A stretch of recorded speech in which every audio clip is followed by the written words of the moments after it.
저는 여름 사역을 앞두고 여러분과 함께 디모데후서 2장 20절로부터 21절의 말씀을 먼저 좀 묵상하시도록 일종의 주제 본문처럼 좀 권해드리려고 합니다. 20절과 21절은 전체로 보면 디모데후서 2장에 있는 내용 중에 한 중간에 있는 내용인데요. 영적인 스승으로서의 바울이 영적인 아들로서의 디모데인데, 이것은 개인적인 디모데가 아니고 목회자로서의 디모데에게 주는 교훈 중에 들어가 있는 내용입니다. 아주 중요한 교훈이 있기 때문에, 아주 중요한 포인트가 있기 때문에 여러분이 여러분의 인생과 또 여러분의 자녀들의 인생, 또 다른 사람들의 인생을 생각할 때 여기서 말씀하고자 하는, 우리에게 알려주시고자 하는 교훈들을 마음에 두시면 좋을 것 같습니다. 내용은 크게 나누어서 세 가지로 나눌 수 있습니다. 먼저 20절과 21절을 한번 읽어보겠습니다. 같이 읽어볼까요? 큰 집에는 금 그릇과 은 그릇뿐 아니라 나무 그릇과 질 그릇도 있어 귀하게 쓰는 것도 있고 천하게 쓰는 것도 있나니, 그러므로 누구든지 이런 것에서 자기를 깨끗하게 하면 귀히 쓰는 그릇이 되어 거룩하고 주인의 쓰심에 합당하며 모든 선한 일에, 먼저 그 내용을 좀 저희들이 나누어서 정리하면 저는 크게 세 가지 점으로 정리를 해서 오늘 함께 묵상하려고 합니다. 첫째는 이렇게 정리할 수 있죠. 큰 집에 여러 재료로 만든 그릇이 있다는 거죠. 그릇이 많이 있는데 그 그릇의 분류의 기준이 어디에 있는가 하면 재료를 따라 분류한다는 거죠. 그래서 큰 집에는 여러 가지 재료로 만든 그릇이 있습니다. 그래서 여기 보면 금으로 만든 그릇도 있고, 은으로 만든 그릇도 있고, 나무로 만든 그릇도 있고, 흙을 빚어서 만든 그릇도 있습니다. 두 번째는 이것이죠. 그 많은 그릇들이 있는데 그 그릇을 분류해 보면 어떤 그릇은 귀하게 쓰이고 어떤 그릇은 천하게 쓰인다는 것입니다. 우리 20절을 읽으면서 우리가 혼돈하지 말아야 될 것은, 여기서 지금 이 교훈을 가르치는 선생님이 하고자 하는 얘기는 그릇을 분류할 때 금이나 은이나 나무나 질그릇, 흙으로 만든 그릇으로 분류하려는 게 아닙니다. 그 의도가 두 번째 나타나죠. 그릇을 분류할 때 귀하게 쓰는 그릇과 천하게 쓰는 그릇으로 나누고 있습니다. 여기에 지금 디모데후서에 아주 중요한 일종의 관점이 들어가 있습니다. 그리고 나서 21절은 권면하는 거죠. 그러므로 여러분은 귀히 쓰는 그릇이 되어야 합니다. 말하자면 그릇은 굉장히 다양하게 있고, 세상의 관점은 그릇을 재료에 따라 분류하죠. 우리가 바울의 시대로 돌아가서 예를 들어 로마 시대에 살고 있다면, 로마 제국 안에 살고 있다면 그릇도 가치가 있습니다. 즉 값이 있습니다. 우리가 어떤 물건을 살 때 값에 따라서 그 그릇의 수준과 질, 또 그 그릇을 사용하는 내 수준을 평가합니다. 아마 그 당시에도 그랬을 것입니다. 그릇이 가진 디자인이나 그 그릇을 만들게 된 스토리나 그 그릇의 쓰임보다는 1차적으로 모든 사람은, 세상의 관점은 뭘 보는가 하면 그 그릇의 재료를 본다는 것입니다. 우리는 어떤가요? 우리는 어떤 한 사람을 볼 때 그 사람이 가지고 있는 어떤 재료를 보나요? 아니면 그 사람이 지금 어디에 쓰임 받는 것을 보나요? 이것은 인생을 바라보고 세상을 바라보는데 아주 중요한 차이점을 줄 수 있습니다. 그렇기 때문에 지금 21절은 디모데에게 주인에게 귀하게 쓰임받는 그릇이 되어야 합니다. 이 점을 아주 분명하게 얘기하고 있습니다. 이 세 가지를 조금 더 우리가 상세하게 나눠보면, 큰 집에는 이라는 말을 할 때 이 큰 집은 무엇을 의미할까? 여러 가지 얘기할 수 있는데 학자들의 의견이 다른데, 제일 많이 동의하는 것은 이 큰 집은 일종의 하나님의 교회, 신앙의 공동체로 우리가 해석할 수 있다는 거죠. 예를 들면 우리 성광교회 공동체가 있습니다. 이 공동체 안에 그릇이 많이 있습니다. 그런데 이때의 그릇은 1차적으로 디모데에게 주는 교훈이기 때문에, 디모데와 디모데를 돕는 사역자에게 주는 교훈이기 때문에 목회자와 사역자로 볼 수 있습니다. 디모데는 다양한 재료로 만들어진 목회자 중에 하나입니다. 디모데가 금으로 만들어져 있는지 은으로 만들어져 있는지 나무일지 우리는 알 수 없습니다. 그러나 디모데는 다양한 목회자 중에 하나이고 디모데 외에도 다양한 목회자가 교회 하나가 아니라 여러 교회를 섬기고 있습니다. 근데 똑같은 재료로 만들어졌어도 두 번째 대목에 가면 어떤 사람은 귀하게 쓰이고 어떤 사람은 그저 그렇게 쓰인다는 거죠.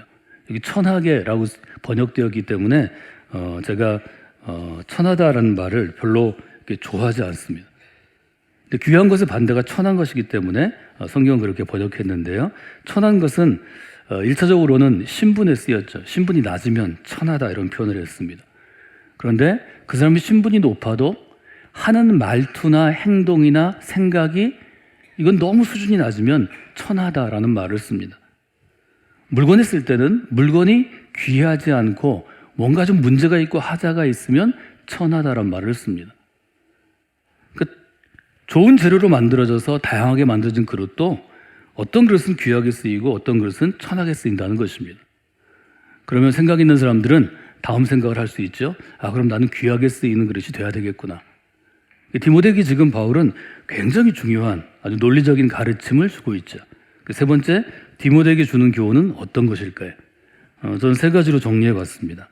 이것은 오늘날 성경을 읽는 성도들에게 또 교회 안에 다양한 그릇으로 쓰임받고 교회를 이루는 우리들에게 시사하는 바가 있기 때문입니다. 첫째는 이렇게 써봤습니다. 그릇의 재료는 바꿀 수 없습니다. 그릇의 재료를 바꾸는 것은 쉬운 게 아닙니다. 금으로 만들어진 그릇이 나무로 만들어진 그릇으로 변화될 수는 없습니다. 저는 이것이 하나님께서 우리에게 주시는 상황의 교훈이라고 생각합니다. 여러분들이 신앙생활 하실 때 다른 사람을 부러워할 수 있습니다. 내가 저 사람처럼 저런 집에 태어났으면, 내가 저런 재능이 있었다면, 이런 여러 가지 생각들을 할 수 있는데요. 성경은 아주 분명하게 우리에게 이미 만들어진 그릇은 재료는 바꿀 수 없다고 우리에게 선언합니다. 근데 바꿀 수 있는 것이 있습니다. 무엇을 바꿀 수 있는가 하면 그릇의 쓰임은 바꿀 수 있습니다. 어떤 재료로 만들어졌든지 쓰임 받는 곳은 바꾸어질 수 있습니다. 그럼 어떻게 우리가 그릇의 쓰임을 바꿀 수 있는가? 귀한 그릇으로 사용될 것인가, 천한 그릇으로 사용될 것인가는 두 가지 정도를 생각하면 좋을 것 같습니다. 첫째는 우리가 어떤 재료로 만들어졌든지 귀한 곳에 쓰임받고 천한 곳에 쓰임받는 것은 누가 결정하나요? 그릇의 주인이 결정합니다. 이것을 우리는 믿음이라고 부릅니다. 내가 재료로 만들어진 것은 이미 정한 것이면, 이 신학적으로 얘기하면 예정된 것이라면, 그러나 그 쓰임은 첫 번째로 주인이 결정할 수 있습니다. 근데 지금 20절과 21절을 가만히 보면, 혹은 디모데 전서와 후서를 전체를 보면 이 쓰임에 대한 결정이 바뀔 수 있다고 우리에게 알려주는 것입니다. 주인의 결정에 따르는 것이지만 그 주인은 자기의 그릇을 아끼는 마음으로, 자기의 그릇을 사랑하는 마음으로 더 귀한 곳에 쓰기를 원한다고 성경의 곳곳에서 우리에게 알려줍니다. 그것이 좋으신 아버지와 같은 하나님이고 선하신 하나님이십니다. 또 하나는 그릇의 입장에 있죠. 첫 번째 주인의 결정에 따른다면 두 번째는 그릇은 귀하게 쓰일 준비를 해야 한다는 것입니다. 그래서 우리가 귀한 그릇으로 사용되는가 천한 그릇으로 사용되는가는 첫 번째는 주인의 결정이고 두 번째는 그릇의 준비에 따라 달라진다는 것입니다. 웨슬리는 이것을 아주 구원론에서 아주 굉장히 잘 표현을 했는데요. 신학적인 용어니까 제가 언급하지는 않으려고 합니다. 웨슬리에게 중요한 것은 주인의 결정만큼 그릇의 준비, 즉 우리가 거룩하게 되어지는 것, 우리가 성화라고 부르는 것, sanctification이 중요하다고 이야기하는 것입니다. 거룩하게 되어지는 것을 지금 우리 성경에서는 무엇이라고 번역했는가 하면 깨끗하게 만들며입니다. 여기서 깨끗하게 만들다는 것은 자신을 깨끗하게 한다는 것은 여러 가지 생각을 할 수 있겠죠. 근데 자기를 깨끗하게 한다는 것은 어떤 것일까? 여러 케이스를 들을 수 있는데요. 한 인물의 스토리를 잠깐 소개하려고 그러는데 그분의 스토리에 따르면 자기를 깨끗하게 하는 것은 일단은 자기를 좀 비워내는 것입니다. 우리 안에는 우리의 생각, 우리의 계획, 우리의 뜻, 우리의 목표, 우리의 욕심들이 있습니다. 그릇이 쓰임을 잘 받으려면 자기가 갖고 있는 계획과 자기가 갖고 있는 무엇들을 내려놓으면, 비워내면 주인이 쓰임새에 따라 그 그릇에 다른 것을 채우실 수 있습니다. 이것은 귀하게 쓰임받기를 원하는 모든 사람에게 요청되는 것이고, 특별히 젊은 디모데처럼 열정적이고 자기 성공에 대한 욕구가 있고 또 더 잘해보고 싶은 그런 마음을 가진 목회자에게 아주 중요했을 것입니다. 저는 우리 모두에게 이것이 중요하다고 생각합니다. 우리 신앙생활 가운데 우리는 하나님께 귀히 쓰임받기를 바랄 때가 많이 있고, 여러분의 신앙이 성숙해질수록 더 귀한 일을 감당하기를 원합니다. 그러기 위해서 우리가 해야 될 것은 나의 뜻을 내려놓는 것입니다. 나의 계획을 잡고 하나님께 여쭈어보는 것입니다. 거기에 내 욕심이 섞여 있다면 그 욕심도 좀 잘라내려고 노력하는 것입니다. 나의 뜻대로, 나의 방법으로, 나의 계획대로 하는 것이 아니라 하나님의 뜻을 따라 하나님의 길로, 하나님의 규모로 나아갈 때 하나님은 그 그릇을 귀하게 쓰시는 거죠. 여러분들이 그런 인생을 살아가시기를 원합니다. 더 중요한 것은 그런 인생을 사는 것이 정말로 잘 사는 인생이라고 아이들에게 알려주시는 것입니다.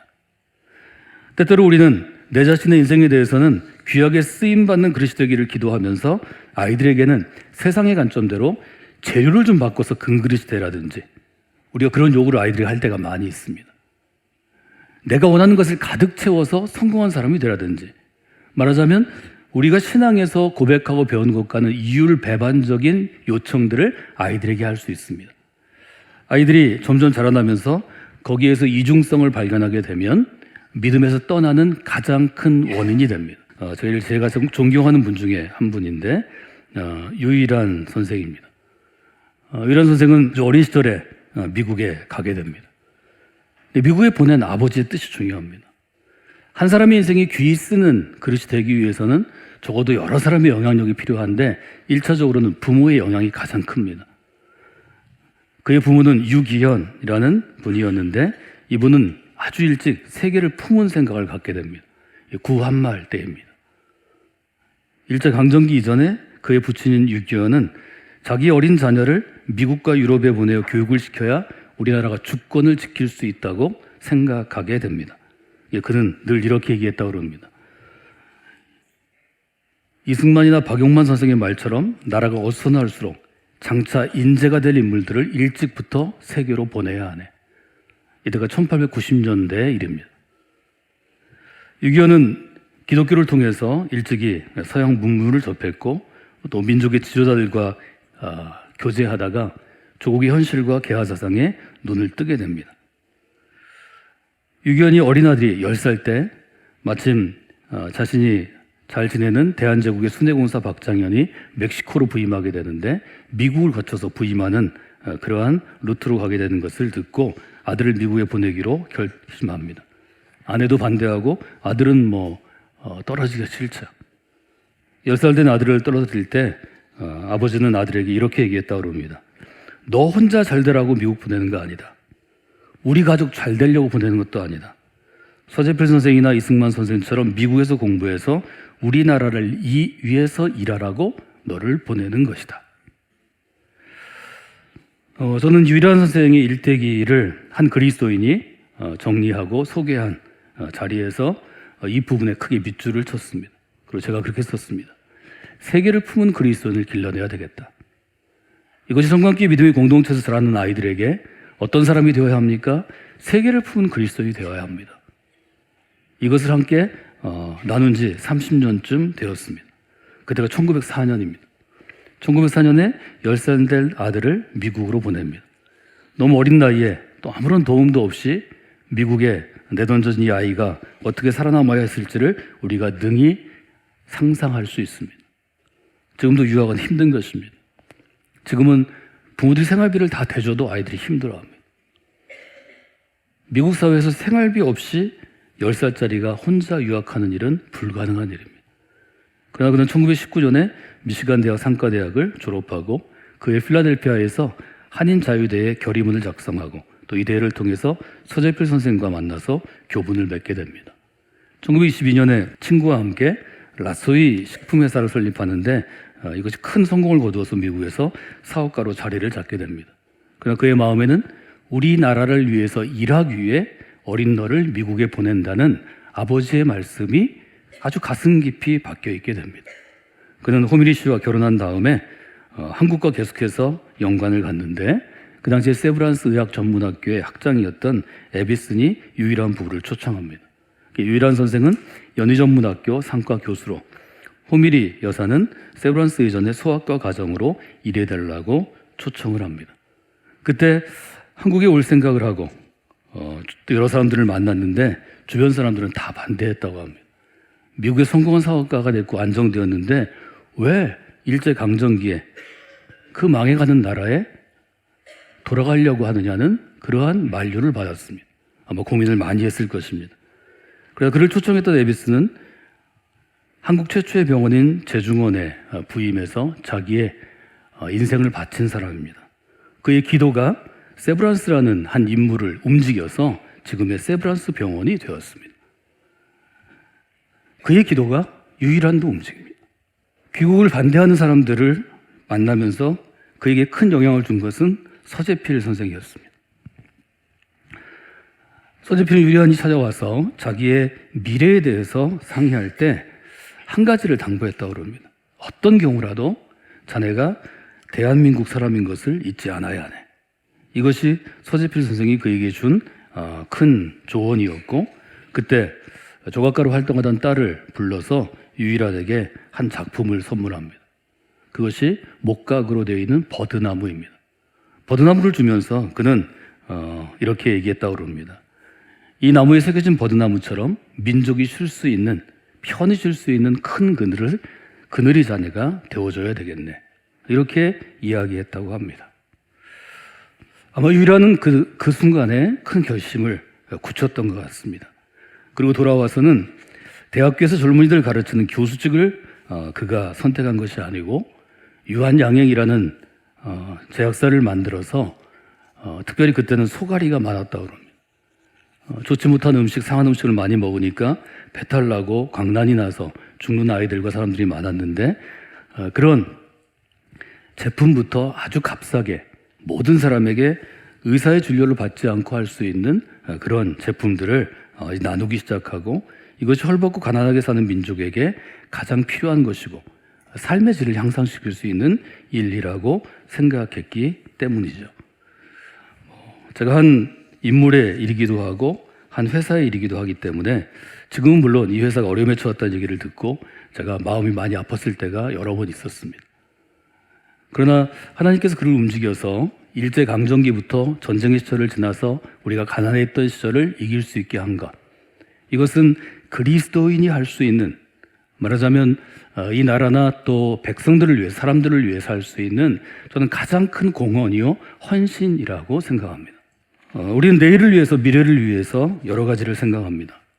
내일을 위해서, 미래를 위해서 변화시킬 수 있는 사람은 누구일까요? 나 자신을 위해서 사는 사람이 미래를 변화시킬 수 없습니다. 혹은 내가 갖고 있는 어떤 것, 나의 가족이든 나의 소유이든 나의 회사든 한 가지를 위해서 미래를 하나님께 의탁한다면 그 사람이 세상을 아름답게 바꾸는 것은 저는 어렵다고 생각합니다. 유제라에서는 아버지를 유일한 선생님으로 모시고 친필로 메모해 준 아버지의 뜻을 온몸으로 실현하기 위해서 그의 딸이 평생을 살아가는데요. 그의 딸의 메모에 아버지의 메모를 적어서 이렇게 적고 있습니다. 어제는 하나의 꿈에 지나지 않고 내일은 하나의 환상일 뿐이다. 그러나 최선을 다한 오늘은 어제를 행복의 꿈으로 만들며 모든 내일을 희망의 비전으로 바꾸어 놓는다.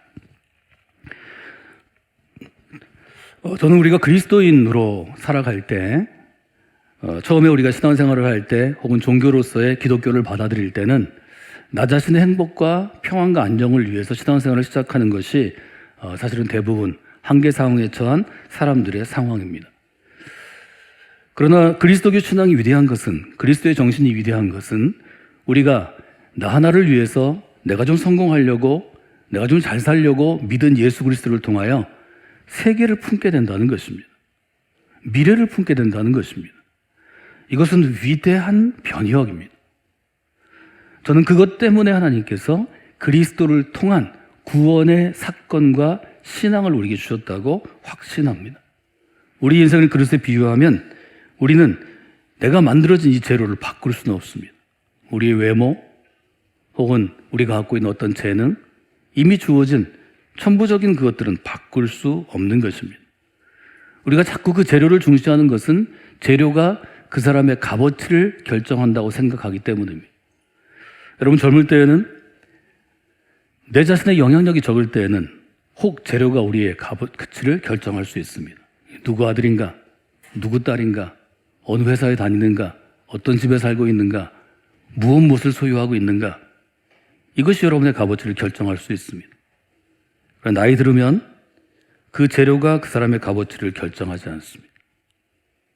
적어도 한 사람이 평생을 살아가고 그 사람이 관계 속에서 나이가 들고 또 삶을 마무리할 때가 되면 어떤 곳에 쓰임받는가가 그 사람의 가치를 결정합니다. 그분은 이런 곳에 쓰임받았습니다. 전 재료로 따라 분류하는 것이 세상의 관점이라고 정리해 보았습니다. 오늘 디모데후서는 우리에게 세상의 관점으로 나 자신의 인생이나 다른 사람의 인생을 평가하지 말고 만들어진 그 그릇이 어떻게 어느 곳에 쓰임 받았는가로 평가하라는 아주 분명한 교훈을 여러분이 마음에 좀 두시면 좋겠습니다. 세상의 관점이 재료로 우리를 분류한다면 성경의 관점은 주인에게 쓰임 받음으로 분류되는 것입니다.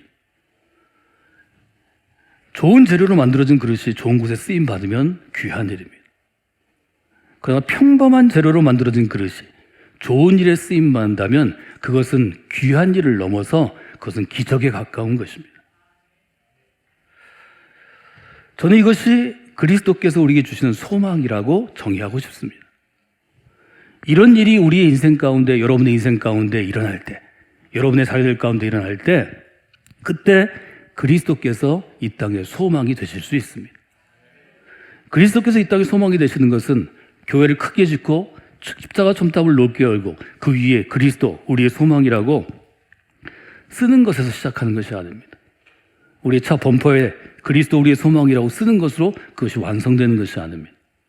여러분의 인생의 쓰임이 중요합니다. 여러분의 인생이 귀한 곳에 쓰인 것, 여러분의 인생이 선한 곳에 쓰이는 것, 특별히 하나님이 무슨 일을 하고 싶을 때 여러분이 준비되어서 그곳에 쓰이는 것, 이것이 너무 중요한 일입니다. 우리 자녀들에게 또 성공학교 믿음의 공동체에서 자라는 아이들에게 이것이 인생의 가치를 좌우한다고 알려주는 부모들이 되시면 좋겠습니다.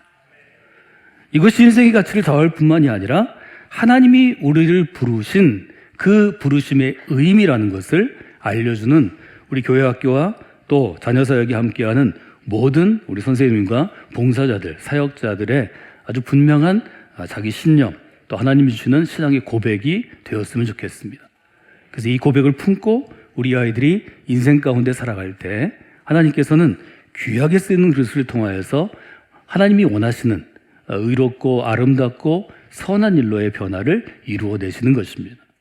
여러분이 그 일 가운데 우리 교회를 섬기심으로 쓰임받는 것을 저는 귀하게 여기시면 좋겠습니다. 또 성광교 믿음의 공동체가 그 일을 감당하는 것을 귀하게 여기시고 이 한 달 동안 매일 기도하시고 또 하나님의 이루실 일들을 기대하시고 또 여러분이 고백하시고 여러분의 삶을 다듬어 나가시는 귀한 믿음의 항해 가운데 나아가시길 주님의 이름으로 부탁을 드립니다.